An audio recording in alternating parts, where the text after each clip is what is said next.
travail au niveau de la zone franche à certaines entreprises et le fait que certains de nos frères et sœurs sont traités comme des bêtes de somme.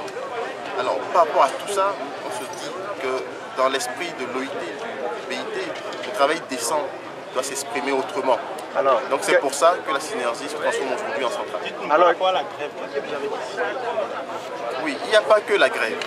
La grève est un élément de lutte, mais il n'y a pas que la grève. Pour ce qui est de nos revendications, nous avions donc travaillé avec le gouvernement dans les commissions et jusqu'à aujourd'hui on n'a pas encore eu de réponse. Pour ce faire, la base de la synergie en AG a décidé d'aller en grève le jeudi prochain. Le jeudi prochain, je pense que c'est la date du 15. Si j'ai bon, si mon agenda est totalement en règle. Donc le jeudi prochain, 15 janvier, la synergie des travailleurs vont en grève pour 24 heures. 24 heures en signe de protestation et pour mettre la pression pour que le gouvernement puisse rapidement donner des réponses aux revendications posées par la synergie. Si après ces 24 heures, rien n'est fait, nous nous retrouverons en Assemblée générale le vendredi suivant, le 16 janvier, pour décider de la stratégie adoptée pour les autres jours à venir.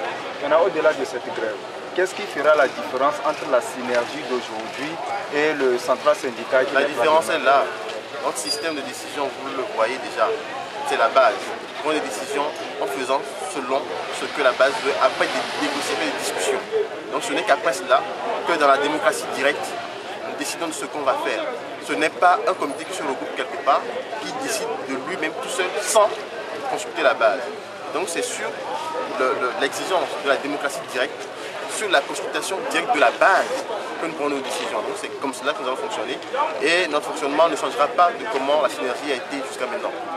Voilà. Alors avant l'Assemblée constitutive, quel sera le mécanisme qui dirigera la synergie? Le mécanisme, comme je le dis, il est le même, il ne changera pas. Même après l'Assemblée constitutive, il ne changera pas. Le mécanisme, c'est d'avoir la coordination qui est là, un conseil et une assemblée générale formée de tous les travailleurs togolais qui estiment qu'ils peuvent contribuer au changement de leurs conditions de vie et de travail. Donc pour nous, c'est une démocratie directe, syndicalisme, carrément d'une nouvelle ère, en fait, révolutionner de manière scientifique.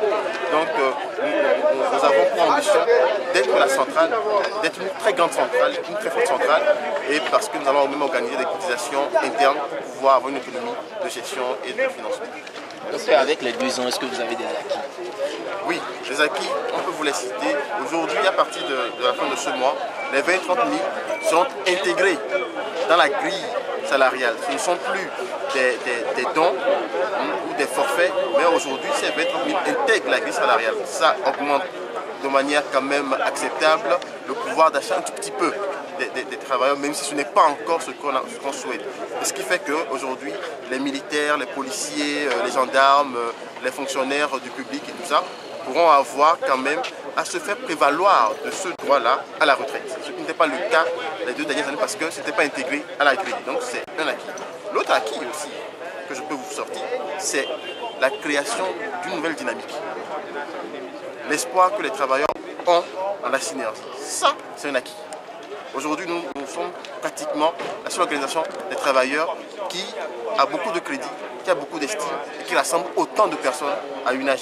Donc nous nous en prévalons et c'est pour ça qu'aujourd'hui on se transforme en centrale pour pouvoir répondre encore plus aux aspirations que les travailleurs portent en nous comme un mouvement syndical. Les 2 ans ont été parsemés également de difficultés.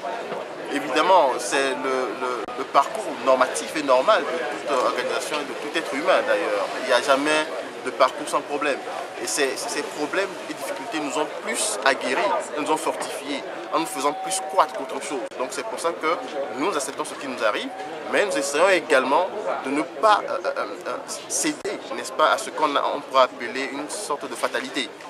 La synergie devient de plus en plus forte en surmontant les épreuves, parce que les épreuves nous fortifient plus que nous affaiblissent. Donc pour nous, ce n'est que du bonheur, mais il faut savoir une chose, nous tenons énormément à la mémoire des 2 enfants qui ont été tués à Daparan, et c'est sur leur mémoire, c'est au nom de leur mémoire que nous disons que nous devons tout faire pour pouvoir arracher les conditions acceptables et décentes pour les travailleurs togolais. Merci.